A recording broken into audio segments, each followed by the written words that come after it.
Monsieur le ministre et les parents. Je voulais remercier Colette pour son discours. Elle a beaucoup travaillé sur son discours et nous ne pouvons que la féliciter et la remercier d'avoir été aussi émotionnelle.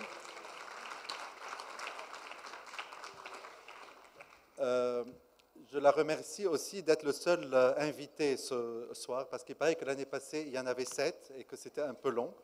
Donc, il faut que je remplisse un peu votre curiosité. Alors, j'ai décidé de parler d'un sujet qui nous intéresse à tous, c'est les métiers d'avenir.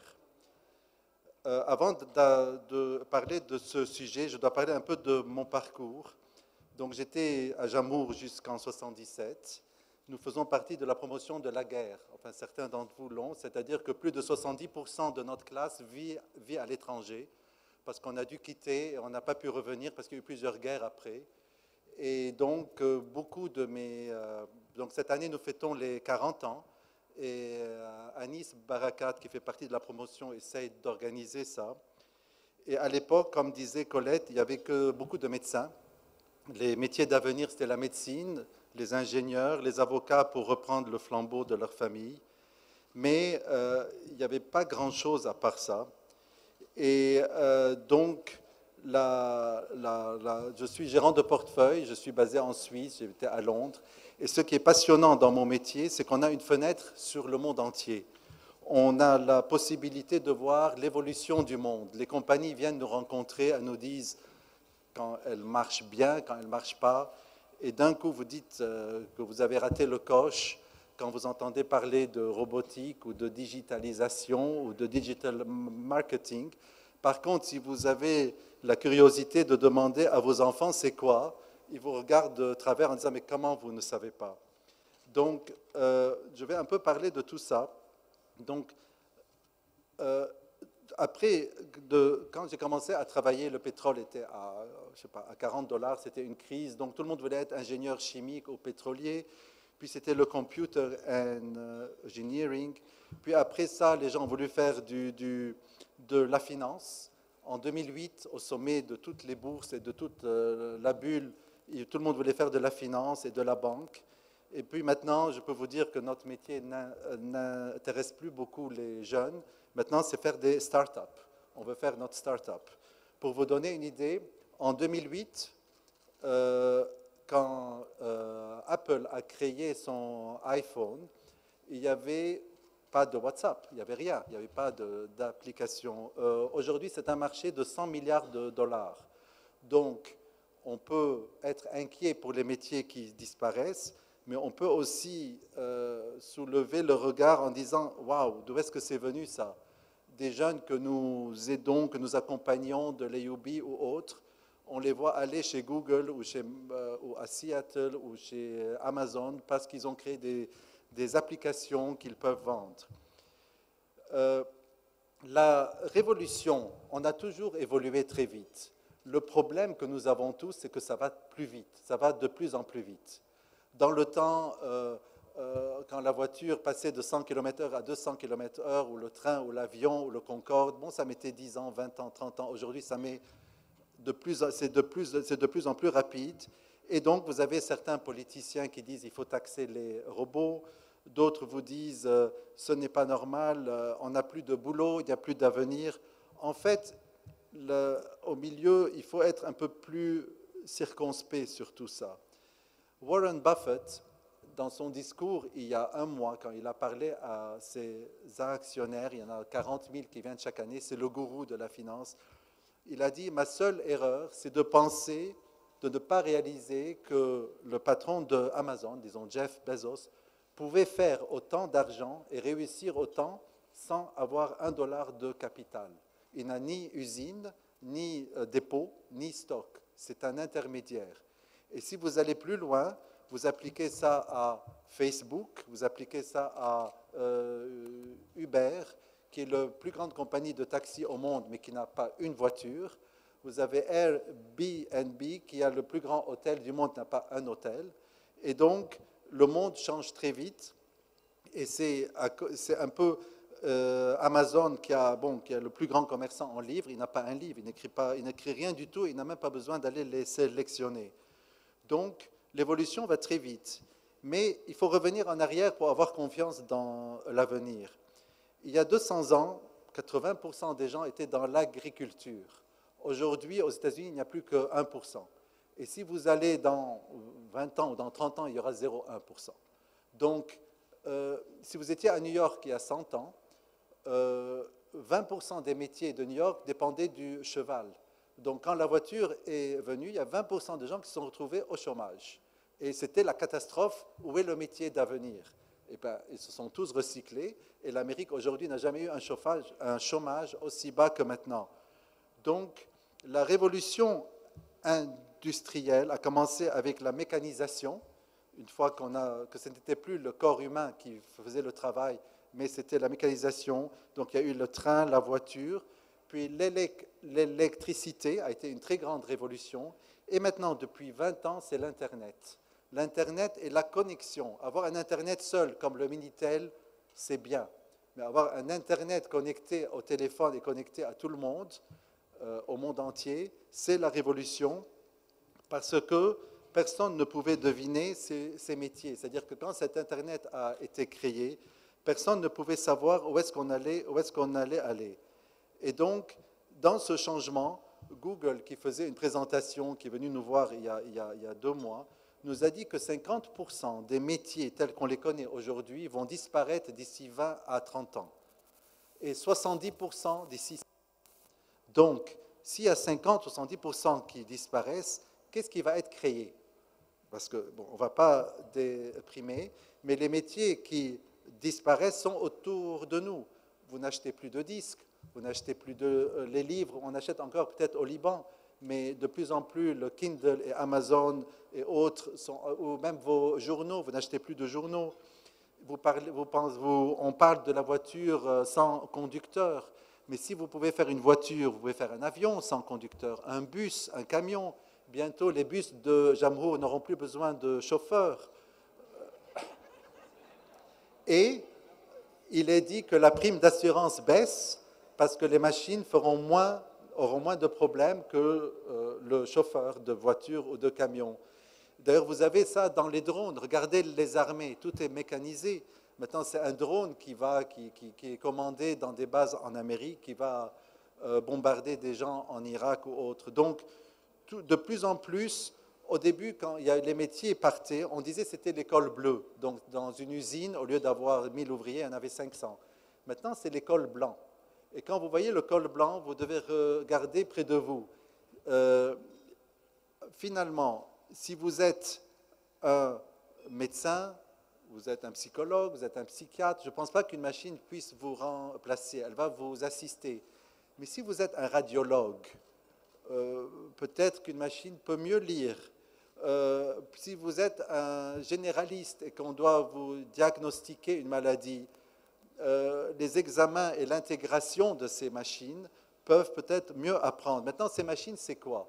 Ces machines, c'est des puces faites par toutes ces compagnies comme Intel et autres, mais ces machines, finalement, représentent l'intelligence humaine. Elles ne sont jamais plus intelligentes, mais elles intègrent beaucoup plus de données. Et c'est ça qui crée la robotisation et l'intelligence artificielle. L'intelligence artificielle, telle qu'on l'a dit, c'est quoi? Vous mettez une machine qui joue à taule avec vous, ou aux échecs avec vous, vous la battez une fois, ben vous pouvez être sûr qu'elle ne fera jamais la même erreur. Et au bout de 10, 20 ou 30 fois, elle aura tout appris pour vous battre. Et c'est ce qui est arrivé avec le fameux jeu d'échecs et Watson. Ça n'existe plus le joueur qui peut battre la machine aux échecs.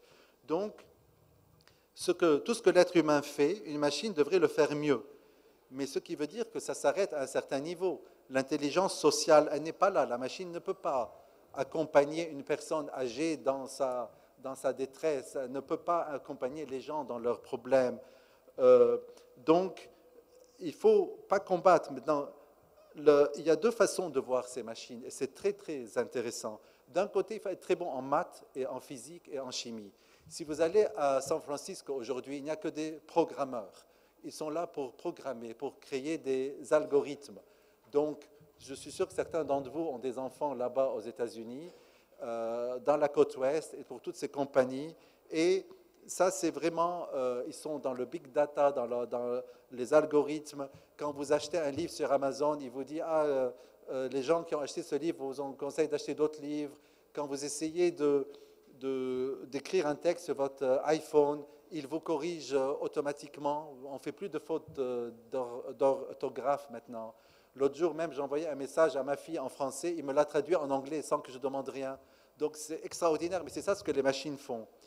Et donc aujourd'hui, donc beaucoup de choses sont remplacées, mais ce qui est encore plus intéressant, c'est que il y a un marché du monde. Si on n'est pas bon en maths, en physique, et qu'on arrive et qu'on veut à tout prix percer, vous avez un monde extraordinaire. Ce téléphone que vous avez tous dans votre poche, aujourd'hui il y en a 2 milliards. Aujourd'hui tout le monde l'a. Ce téléphone peut avoir toutes les musiques du monde, tous les livres du monde. Vous avez accès au monde entier. Vous êtes un jeune homme ou une jeune fille, vous voulez écrire, et Gallimard ou Actes Sud ne vous prend pas. Vous mettez votre chanson, votre livre sur YouTube, et si vous marchez, ils vont vous prendre. Vous allez avoir du succès, vous allez avoir des followers, et si vous êtes un artiste et que personne n'arrive vous ne convainquez personne de faire d'aimer votre art, vous avez accès au monde entier. Donc en fait, les créateurs ont un monde gigantesque à leur portée. Donc oui, on n'achète plus de disques, mais on va écouter les concerts et on a beaucoup plus de jeunes qui peuvent percer dans les disques. Aujourd'hui, les jeunes au Liban, nous avons 25 000 graduates d'université au Liban, mais à la fin de chaque année, il n'y a que 2500 emplois au Liban. Donc nous avons un déficit de job employment, d'opportunités de travail de 22 500. Puis, vous allez voir des compagnies comme Murex ou comme d'autres qui ont 200-300 ingénieurs au Liban. Donc, et il y en a beaucoup d'autres aussi, mais je n'ai pas les noms. Donc, de plus en plus, vous avez capacité à ces ingénieurs de trouver des emplois au Liban, pourvu qu'ils aient un Internet fiable.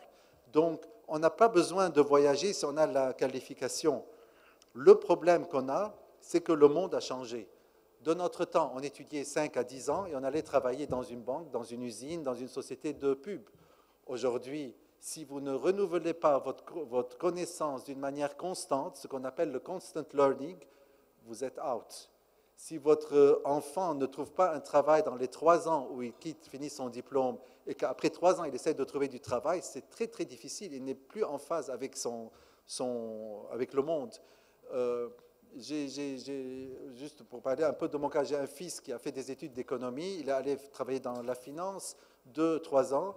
Puis il y a 2 mois, il a quitté. Je lui ai dit, pourquoi tu quittes? Tu n'es pas content? Il m'a dit, non, non, papa, si tu ne me comprends pas, si je ne vais pas apprendre, je suis obsolète. Je lui ai dit, tu es obsolète de quoi? Il me dit, dans 10 ans, j'ai plus de métier. Il a 25 ans, ce jeune homme. Et déjà, il est là à se soucier qu'à 35 ans, s'il n'évolue pas, il ne trouvera pas de travail à sa mesure parce qu'il ne sait pas ce qui va. Et beaucoup de sa génération sont la même chose. Donc, ce qui est important dans tout ça, c'est que le constant learning vous oblige à apprendre continuellement et va pousser vos enfants à changer continuellement de travail. Vous allez avoir vos jeunes qui vous diront, on est à Londres, on a trouvé un autre boulot. Et nous, on dira, mais non, mais pourquoi? Tu n'es pas content? Non, non, j'apprends plus si je quitte. Donc, le vrai challenge, c'est d'accompagner ce progrès et ce travail, et d'accompagner nos jeunes dans cette progression. Et maintenant, quand ils viennent vous demander conseil, mon conseil pour vous, c'est de leur dire « je ne sais pas ». Parce que si vous pensez savoir, vous êtes le pire ennemi de vos enfants, parce que vous ne savez rien. Aujourd'hui, si vous pensez savoir beaucoup sur un peu, vous ne savez rien sur le reste. Et ça bouge tellement vite. Depuis que je me suis penché sur ce sujet, il y a 1 mois, quand Colette m'a proposé à Pâques de parler de ce sujet, en pensant que c'est un sujet facile, bon, on va parler des métiers d'avenir. Tous les jours, j'ai dû lire 30 livres. Je n'ai jamais autant travaillé sur un sujet aussi compliqué et aussi difficile. Où sont les métiers d'avenir? Les métiers d'avenir sont robotique, intelligence artificielle, qu'on appelle le deep learning, c'est la machine qui apprend d'elle-même. L'énergie solaire alternative, la biologie. On vous dit que bientôt, on vous met une puce, une façon d'analyser votre sang, votre cholestérol, votre rythme cardiaque de telle façon à éviter les crises, à éviter le cancer, la prostate, la crise cardiaque, si vous êtes monitored, suivi d'une manière beaucoup plus proche. Donc, tout ça sont des métiers d'avenir qui vont être très, très présents. Et même pour une pharmacie, apparemment, ça va être distribué à la demande. Donc, ça va changer constamment la façon de travailler. Donc, il faut être à l'écoute des enfants, il faut les accompagner dans leurs réflexions, il faut accompagner la robotique et tout ce progrès dans cette progrès gigantesque. Mais finalement, il y a quand même certaines valeurs qui ne changeront jamais. Et la réussite professionnelle restera toujours liée aux valeurs humaines. Vous pouvez être le computer que vous voulez, c'est très bien. Vous pouvez essayer d'être plus performant qu'une machine. Vous pouvez essayer, mais ça ne durera pas très longtemps, sauf si vous avez vos qualités humaines et que vous accompagnez vos enfants, votre métier, les personnes autour de vous ou vos jeunes dans ces valeurs humaines et sociales et familiales que nous a inculquées, par exemple, le Collège de Jameau, et nous leur sommes très reconnaissants, d'où la raison de ma présence ici.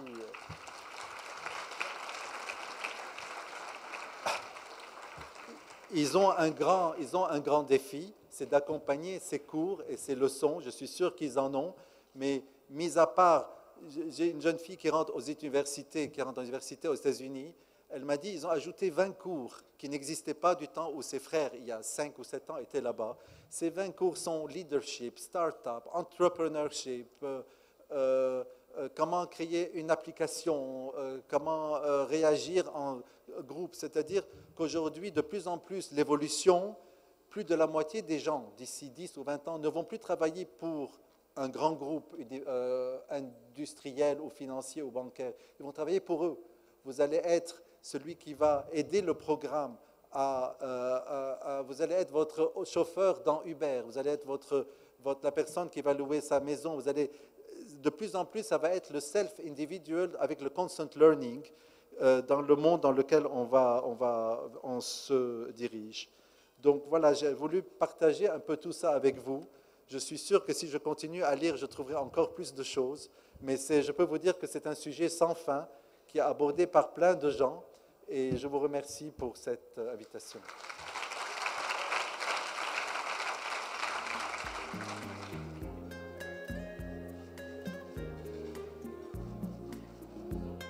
Bonsoir, Monsieur Javel.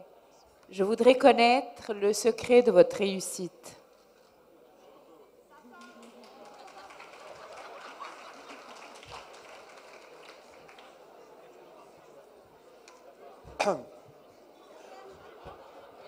Le secret de ma réussite, c'est une question très difficile, très compliquée et très simple.